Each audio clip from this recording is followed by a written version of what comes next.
त्रेता युग में जब श्री सती जी अपने पिता के यज्ञ में गईं, वहाँ श्री शिव जी को नहीं बुलाया गया था, उनका निरादर हुआ था। श्री शिव जी ने बहुत समझाया कि जहाँ पर बुलावा न हो या जहाँ पर अपमान की भावना से न बुलाया गया हो, वहाँ पर जाने में कोई भलाई नहीं होगी। फिर भी सती जी ने कहा, पिता के घर और गुरु के घर जाया जा सकता है बिना बुलाए हुए। तो श्री शिव जी ने कहा, ठीक है, जैसा आप अच्छा समझें।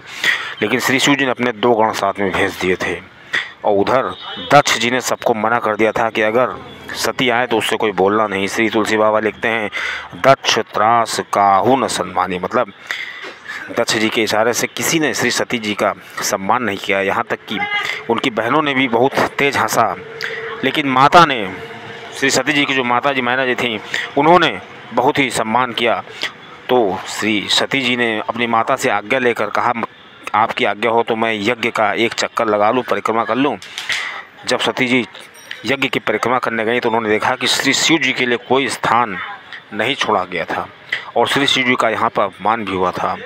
अब दोस्तों, ऐसे में श्री सती जी को बहुत क्रोध आया। उन्होंने सभी देवताओं को, उपस्थित देवताओं को श्राप दे दिया और कहा कि जितने यहाँ पर देवता बैठे हैं और इन्होंने श्री शिव जी का अपमान सुना है, शास्त्र कहते हैं कि शिव का अपमान, संत का अपमान और श्री विष्णु हरि का अपमान नहीं सुनना चाहिए। अगर हिम्मत है, शक्ति है, तो अपमान करने वाले की जीवा काट दो, और नहीं तो आँख बंद करके, कान बंद करके वहाँ से चले जाओ। दोस्तों, लेकिन श्री सती जी ने सबको श्राप दे दिया और कहा कि तुम सबका बहुत ही अपमान का बदला देना पड़ेगा। उधर श्री सती जी ने अपने दाहिने अंगूठे से अग्नि प्रज्वलित की और अपने आप को भस्म कर लिया। दोस्तों, लेकिन जो सती जी के साथ गण आए थे श्री शिव जी के, उन्होंने सभी देवताओं को दिया, जो भी जिसने जैसा किया था उसको वैसा ही दिया। और दोस्तों, श्री शिव जी को जब पता चला नारद जी से, तो उन्होंने एक वीरभद्र को प्रकट किया, और वीरभद्र ने आकर के सभी यज्ञ को तहस नहस कर दिया, और यक्ष दक्ष का जो मुख था उसको अग्नि में प्रवाहित कर दिया। उसके बाद दक्ष को बकरे जी का सर लगाया गया, वो बात की बात है। लेकिन सती जी ने मरते समय एक बहुत अच्छा कार्य किया। श्री तुलसी बाबा लिखते हैं, सती मरत हरि सन बर मांगा, जन्म जन्म शिव पद अनुरागा। सती चाहती थी कि अगले जन्म में भी हमको श्री शिव जी का अनुराग मिले, लेकिन श्री सती जानती थी कि श्री शिव जी हमको ऐसा नहीं अपनाएंगे, क्योंकि मैंने श्री राम जी की कथा का अपमान किया है। तो श्री शिव जी ने सोचा कि मैंने तो सती का त्याग ही कर दिया है। तो श्री सती जी ने सोचा कि मैंने चूँकि श्री राम की कथा का अपमान किया, तो क्यों न मैं श्री राम जी से ही इस चीज़ को वर मांगूँ कि मुझे श्री शिव जी की ही अर्धांगिनी बनाएं। दोस्तों, इस प्रकार सती जी अच्छी तरह से जानती थी कि हमें अगर जब राम जी माफ़ कर देंगे तभी श्री शिव जी माफ़ करेंगे। इस प्रकार श्री सती जी ने अपना देह को त्याग दिया, और अगले जन्म में उन्होंने हिमराज के यहाँ जन्म लिया। लेकिन श्री राम जी ने उनसे पूछा कि आप अगले जन्म में क्या फिर दक्ष की पुत्री बनना चाहेंगी? तो सती जी ने कहा, नहीं नहीं, मुझे आप पत्थर की बना दीजिएगा, पत्थर की पुत्री बना दीजिएगा, लेकिन उसकी ना बनाइएगा। इसी वजह से श्री सती जी जो थीं, अगले जन्म में उन्होंने हिमराज जी के यहाँ जन्म लिया, और उनकी माता का नाम सुनैना था, मैना जी था।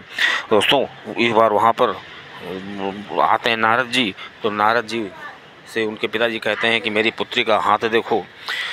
तो उस जो नारद जी हाथ देख करके बताते हैं कि आपकी पुत्री में कोई भी अवगुण नहीं है। तो उनके जो पिताजी थे सती के, वो जन्नत पार्वती जी के रूप में उन्होंने जन्म लिया था। तो पार्वती जी के जो पिताजी थे, उन्होंने कहा कि अगर कोई अवगुण नहीं है तो कोई अवगुण नहीं, सब है तो अवगुण कोई बताइए। तो उन्होंने कहा इसके अंदर तो कोई अवगुण नहीं, लेकिन इसके जो होने वाले पति होंगे उसमें अवगुण हो सकते हैं, मैं उनके बारे में बताता हूँ। तो उन्होंने श्री शिव जी के बारे में बहुत कुछ बताया कि जो इनका जो होने वाला पति होगा वो अगुण होगा, अमान होगा, और वो जोगी होगा, जटिल होगा, उदासीन होगा। इतने सब बातें सुन करके बिल्कुल घबरा गए नहीं जो श्री पार्वती जी के पिताजी थे। अब उनसे तुलसी बाबा लिखते हैं कि अस स्वामी है कहीं मिलही, और यही जो इनका जो स्वामी होगा, और इस स्वामी तो को कोई बदल नहीं सकता, मतलब कोई दुनिया का कोई ताकत इसको मना नहीं कर सकता, इनके स्वामी तो यही होंगे। श्री तुलसी बाबा लिखते हैं, कहे मुनीस हिमवंत सुनो, जो विधि लिखा ललाट, देहो दनुज नर नारी मुनि, को न मिटे को न मेट निहार। मतलब कोई भी इसको मेट नहीं सकता। हालांकि उनके पिताजी चाहते थे कि कोई दूसरा वर मिल जाए। फिर उनके पिताजी ने, श्री सती जी के पिताजी ने पूछा नारद जी से कि आप कोई और तरीका बताइए कि हमारी पुत्री का कल्याण हो जाए। तो श्री नारद जी ने उनको बताया कि जो समर्थवान होता है उसको कोई दोष नहीं लगता है। तो उन्होंने कहा मैं समझा नहीं। तो कहा समर्थवान का मतलब जैसे नदी होती है, वो हर